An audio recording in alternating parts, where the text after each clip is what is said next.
Hello, my name is Reiko Osoroshi. On this channel, I narrate Japanese ghost stories. Today, I will narrate Ghost Story The Mentor Series Part 5, The Mentor and Wrist. The previous story and Part 1's URL are provided in the description box, so please take a look.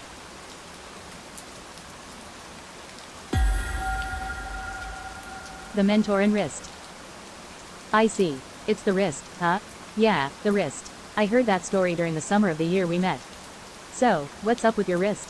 Well, you see, my wrist, it walks. You know, like in those old movies. Do, I hummed the theme song. You mean the one with the monster family?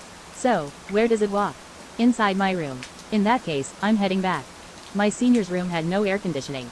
It was scorching hot that day, but my senior insisted we talk in his room, and so I endured it. The result was that we ended up with a ghost in the room. Wait a minute. I'm not asking for anything difficult. I just want you to watch it with me. Honestly, I wasn't thrilled.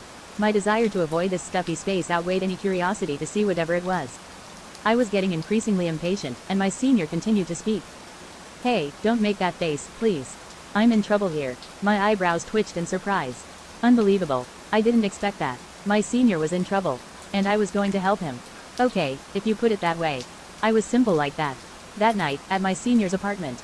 So, here we are. The first ever thrilling sleepover. My senior seemed excited, while I was feeling dejected in the heat and the uninspiring atmosphere. Is it fun, having a sleepover with just two guys? My senior instantly became somber, or rather, he looked sad. I invited others, but no one wanted to come. My senior lacked social appeal. Well, to be honest, he really didn't have any. He had no friends, no significant other, and hardly anyone he could call a companion. Senior. From now on, let me help you gather people whenever you need it. He responded with enthusiasm, back to his usual self. Alright, let me explain. There's one phenomenon. The part beyond the wrist starts to move around. I heard that part earlier. So, what do you want to do about it? In the end, that was the point. What was my senior's problem, and what could I do to help? That was the important part. Well, it's not something pleasant, so I want to get rid of it. But that thing, it hovers around me without getting too close or running away.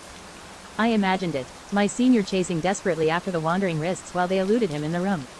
The wrists in my imagination seemed more comical than I had expected, so I couldn't take it too seriously. So, specifically, what do you want to do? My senior thought for a moment and then suddenly clapped his hands as if he had an idea. Alright, I think I've got it. It's a pincer attack. If I chase it while you wait in the direction it's heading, the wrists might stop for sure. My senior was shadowboxing for some reason. I still couldn't understand what was going on in his mind. Got it. So, when will it come out? Should I wait? Yes, my senior said, but suddenly started preparing a futon. Wait, what are you doing? I'm going to sleep. It comes out when I'm asleep. I settled down on the tatami. I still didn't feel quite right about this. I'm not sure how much time had passed. I had a sensation stirring in my head, and I woke up abruptly. I felt nauseous. I rushed out of the room and into the communal restroom. I vomited into the squat toilet, feeling unsteady, and then stumbled back into the room. There were marks on the tatami, and as I absent-mindedly traced them, I noticed they were clearly different from the usual traces. Cold water was poured into my hazy mind. I remembered why I had been sleeping in this uncomfortably hot room in the first place. Nail marks. They were small indentations, but somehow, I understood that they were nail marks. I looked around the dim room. It wasn't large enough to require much looking around, but there were areas beyond the reach of the moonlight that came in through the window. However, I couldn't see anything strange. I couldn't feel at ease. As I hesitated about whether to wake my senior, a sudden image flashed in my mind. It wasn't the comical wrists I had imagined before going to sleep, but something real, just like what I had seen now. A woman's hand, I intuitively thought. There's a saying that describes hands as being like whitefish, but this hand was truly white, with a lustrous, fish scale-like sheen. It was crawling toward me in my mind. I had heard it walk, but it was creeping toward me, fingers advancing alternately, as it rubbed its palm against the tatami. I suddenly realized that, of course, there was nothing at my feet. Immediately afterward, I felt a shock, as if I had been struck in the forehead. I recoiled backward. Naturally, my throat was exposed, and the sensation of fingers wrapped around my throat followed. Yay! I tried to make a sound to get my senior's attention, but the thumb dug into my throat, and all that came out was a choking sound. I could feel the bone of my Adam's apple pressing against my windpipe. I couldn't breathe. I groped for the hand that I couldn't see or touch, and it was at my throat. Kufu. The sound of air escaping, but I couldn't tell if it was my own breath. My consciousness was filled with the image of the white hand. My strength was draining away, like snow piling up, completely filling, and filling, and filling. A hand. I heard a voice in the distance. Whose voice was it? Don't move. Words entered my ears, but their meaning eluded me. I was nudged in the shoulder. I was pushed down to the floor. I felt the wind around my neck. Then, my windpipe opened up again. Ha, ha, Senpai. It was obvious, but the voice belonged to my senior. He was patting my shoulder with a metal bat. That was close, man. I couldn't grasp the situation. What just? My senior laughed. Well, if I explain everything. That thing is the type that latches onto people who can see it, like you and me. It just happened to latch onto me as I passed by, and probably, but not by chance. It probably went there of its own volition. To that thing, I was literally an opponent it couldn't handle. But I didn't want to give up.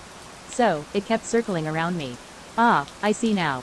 In other words, I was like bait? My senior chuckled with amusement. Exactly. Not as good as me, but decent enough, so you were chosen as the target. And just as I expected, it set its sights on you. It attacked you. So, while it was busy with you, I sent it flying with this. It was a good swing, wasn't it? Ha, a deep sigh escaped me. For my senior to sleep soundly, I had exposed my life to danger. Senior, can I borrow that metal bat? No. You're going to hit me with it, aren't you? Come on, apologize or something. I tried talking to my senior's back. I didn't intend to let you die. That's true. After all, you're. I couldn't hear the rest clearly. I tried asking again, but my senior was already snoring. Nothing else happened that night, but the room without air conditioning was stiflingly hot. And what my senior had said was still on my mind. In the end, it was a very restless night. How was it? If you were a spirit and could only persist by possessing someone, you'd probably choose someone who seems vulnerable to possession, whether they like it or not, right? Perhaps having emotional resilience and a strong spirit is important not only when dealing with spirits but also in human relationships. If you have any other stories you would like me to introduce or any questions about the stories, please leave a comment. And if you enjoyed this video, please give it a thumbs up and subscribe to the channel. Thank you, and stay tuned for the next episode.